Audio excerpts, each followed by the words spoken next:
Welcome back to Giant Freakin' Robot. Sci-fi of the 90s was more miss than hit. It is the natural way of all dead things. With only Star Trek and the X-Files becoming major hits, but that didn't stop networks from trying and failing to get new shows off the ground. Between Sequest DSV, Fish poop. Glowing fish poop. Earth 2, I have ways of coaxing them back. Earth Final Conflict, I wish only to touch your species. and even William Shatner's Tech War Come here, baby! No rules in came Space, Above and Beyond. Space Above and Beyond tried to do something different from all the rest. It was a military series, centered on a group of fighter pilots. Hot rod rocket jocks of precision and strength. The prime directive of the series was to find bugs, kill bugs, and make it home in one piece.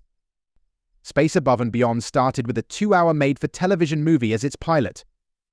The premiere explains the destruction of a human colony at the hands of the bug-like Chigs, and the sudden enlistment of new fighter pilots, including our main crew, the 58th Squadron, dubbed the Wildcards. Barely trained, I'm not an officer. I work for a living. the squadron is on the USS Saratoga, which was supposed to be bringing up the rear guard of Earth's forces when they find themselves under attack and engaged in a major conflict. Outgunned and outmanned, the Wildcards manage to survive, but barely, and that sets the tone for the rest of the series. Though the special effects are dated, especially when planet-side, Space Above and Beyond goes beyond the effects by adding some new wrinkles to the story of space conflict.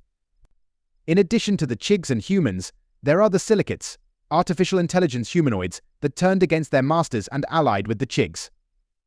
Also playing a pivotal role are the in vitros, referred to as tanks.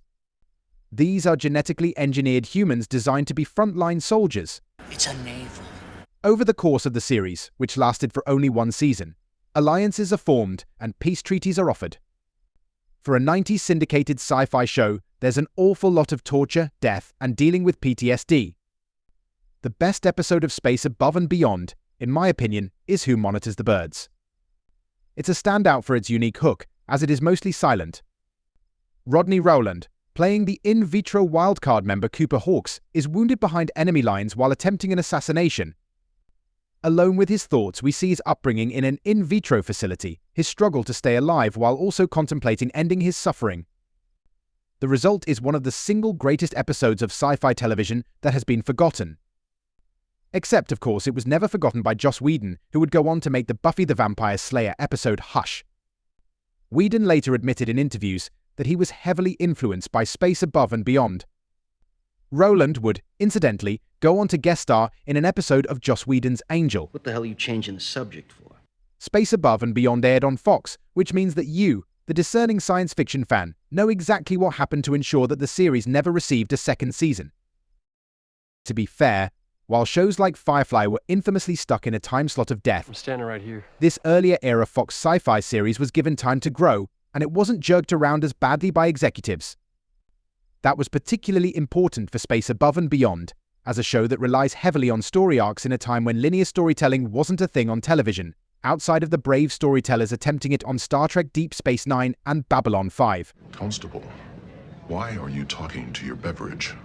In an environment without streaming, audiences were only able to watch shows as they aired live.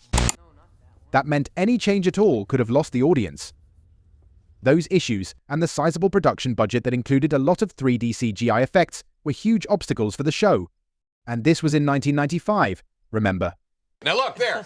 The flying toasters, look! Those issues meant Space Above and Beyond wasn't able to go deeper into the world it was slowly revealing to the audience. Today, you can't find Space Above and Beyond officially on any streaming network, not even through video on demand. That's a shame, as there are very few military sci-fi series in existence even today. Aspects of the series can be found in Battlestar Galactica, which also focuses on the military and conflict with an almost unknowable enemy, but that's about it.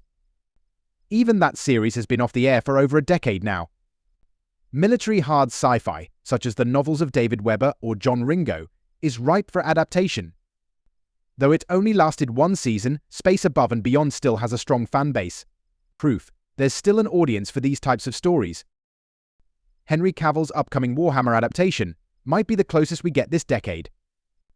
Until then, you can find Space Above and Beyond on DVD and streaming in an unofficial pseudo-bootleg form on YouTube. Well, do I look like a roadmap to you? We'll put a link to the YouTube version in the details for this video. I am a roadmap. Make enough noise and maybe, just maybe, some streaming company will pick it up before it gets erased from history. In space, no one can hear you scream unless it is the battle cry of the United States Marines. This has been Giant Freakin' Robot.